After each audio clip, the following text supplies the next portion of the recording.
মাধ্যমিক শিক্ষার্থী যারা আছো তারা ফ্রেজাল ভার্ব সম্পর্কে একটু আইডিয়া রাখবে।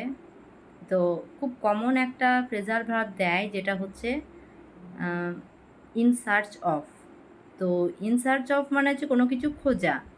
তো এটাকে পরিবর্তন করে আমাকে ফ্রেজাল ভার্ব লুক ইনটু ব্যবহার করতে হবে। ইন সার্চ অফ মানে খোঁজা, আর লুক ইনটু মানেও কিন্তু খোঁজা, অর্থাৎ তদন্তকারী টাইপসের, এরকম যে ইনভেস্টিগেট টাইপের।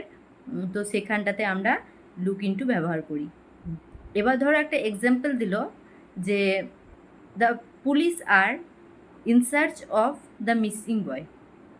এখানে দেখো পুলিশ আর দিয়েছে, তো তারপরে জেনারেলি ইন সার্চিং হতো যদি আমরা কন্টিনিউ ফর্মে করি, কিন্তু এখানটাতে ইন সার্চের সঙ্গে আইএনজি হবে না। কন্টিনিউ ফর্মে যদিও এটা কিন্তু কন্টিনিউ ফর্মেই আছে, কিন্তু আমরা এখানে আইএনজি ব্যবহার করব না।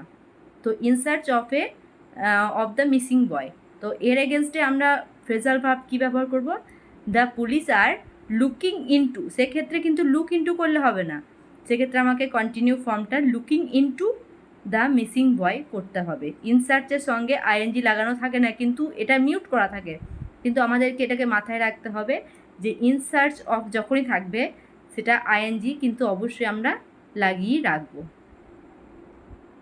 আর এক্ষেত্রে আমরা যদি আইএনজি যদি না লাগাই, সেক্ষেত্রে কিন্তু ঠিক করার পরেও আমাদের কিন্তু ভুল হয়ে যাওয়ার সম্ভাবনা অনেক বেশি।